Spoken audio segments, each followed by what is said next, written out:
I'm in Beverly Hills, Los Angeles County. Today I'm going to give you a tour of the homes of the stars of yesteryear. It's nice and sunny, but it's a little bit breezy, so what I'm going to do is I'm going to film this one entirely on my mobile, I think. It's all clean here, you could eat your dinner off these pavements.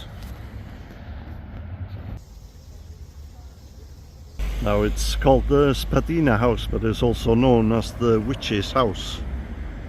It's been described as the quintessential Hansel and Gretel house. It was originally built as a movie set in Culver City, but was later moved to Beverly Hills and converted into a proper house. Its life as a movie set started almost 100 years ago during the silent era. The sets also doubled up as offices and changing rooms for the film studio. The house made its first film appearance in the silent film The Face of the Wizard, and it was actually moved to Beverly Hills in 1926 and converted into a real house. The first residents of the house were the Spadina family, who gave the house its name. It's believed to have a market value of $6 million. It has 3 bedrooms and 4 bathrooms. It's actually a lot bigger than what it looks from the front here. It goes back quite a bit. In 1995 it appeared in the film Clueless, but just as a background shot. And it's a popular meeting spot on Halloween night, as you can imagine. There are only a few dozen houses from the 1920s still in Beverly Hills. You even got these like mosaic features outside.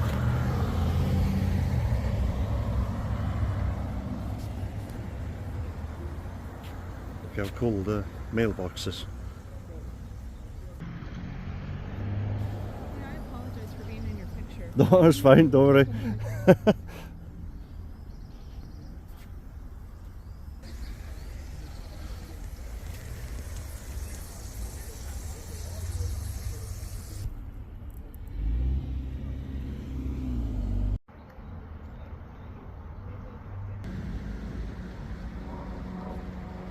Have a quick look around the back.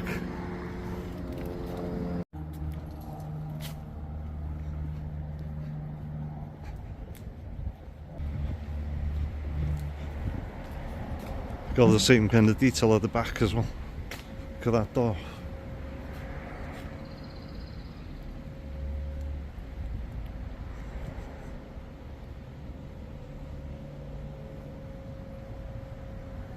I don't know if you can see more of the house there, probably not. You can see it's actually quite big. Okay, that was very cool. On to the next stop. This is the residential part of Rodeo Drive. And just coming up to number 730. This was the home of Gary Cooper and Lupe Velez during their relationship in the late 20s and early 30s. And the house was built in 1923. It's got like a castle design.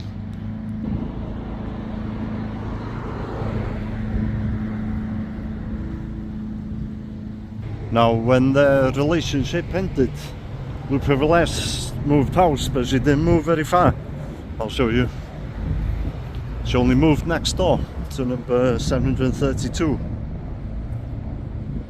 And she lived here with Johnny Weissmuller, the Tarzan actor of the 1930s, I think those films are.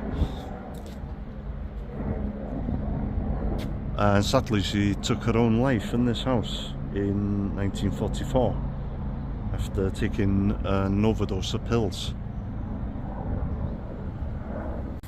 Now there's a ridiculous urban myth that's been spread about the death of Lupe Velez.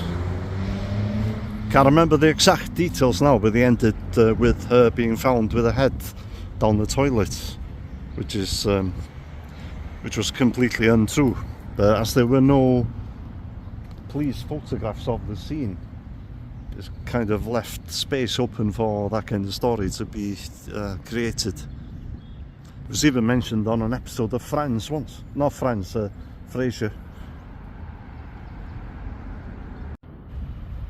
This is the Will Rogers State Park, just by the Beverly Hills Hotel. Just have to mention one thing here.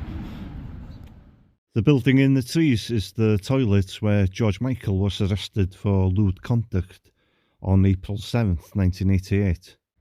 I want to get you a better shot, but there's somebody outside and I don't want to be seen filming a men's toilets. I've seen a few shady characters here. I don't know if they're doing the same thing that George Michael was doing or if they're selling drugs. Anyway, this I've drawn some suspicion, I think, by this park warden here, so it's time to leave now. The iconic Beverly Hills Hotel.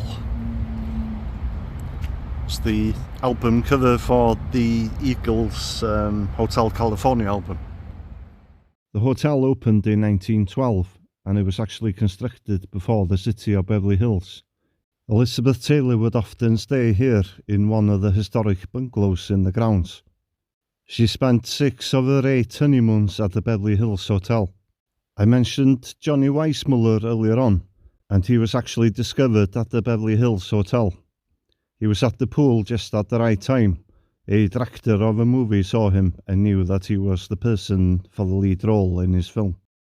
In January 1977, the actor Peter Finch died of a sudden heart attack while sitting in the hotel lobby. I'm in the Holmby Hills area now, which is adjacent to Beverly Hills. This is the former home of George Harrison of the Beatles.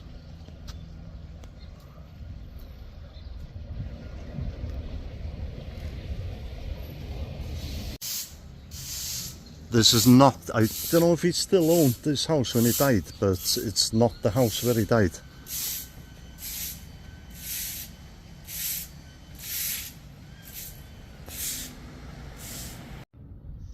Another gate here, you can see a little bit more. We've got these cool statues along this road. You can see a really cool one in the distance. I'll go and have a look at that one now. Look at that one.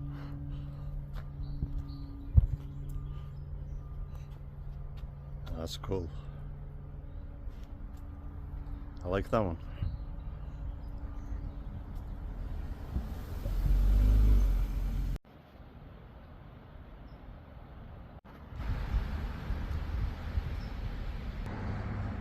"100 Delphin Drive, Holmby Hills."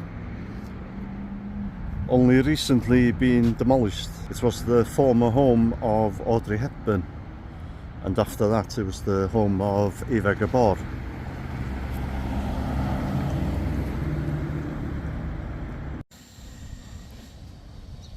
It was a bit of a trek to get to this place. Calle Vista Drive.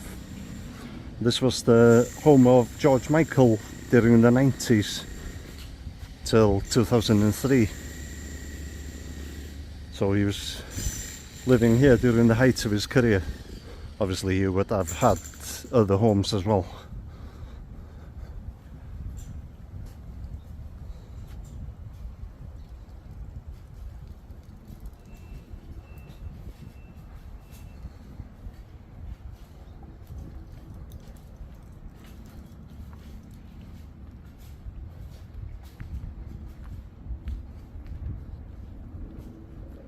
It's quite a large house.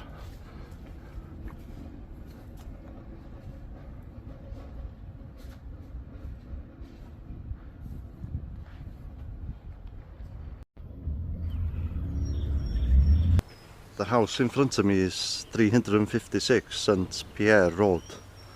In 1964 the Beatles were due to stay at the Ambassador Hotel in Los Angeles for their August 23rd appearance at the Hollywood Bowl.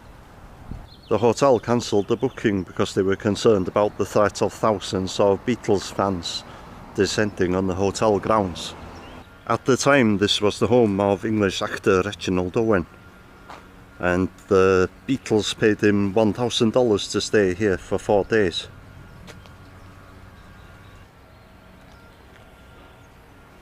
And when John Lennon arrived here, his first act was to jump into the swimming pool fully clothed.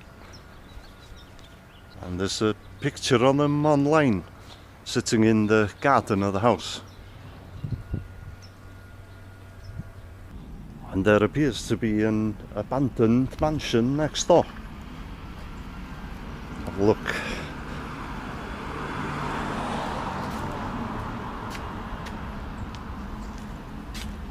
There's a car there. It was covered.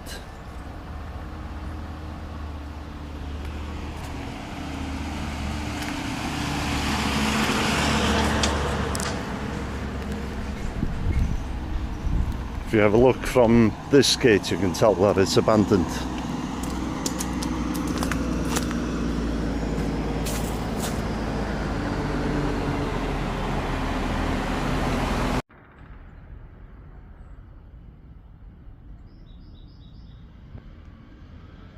Okay, thanks for watching. If you liked the video, as always, give it a thumbs up.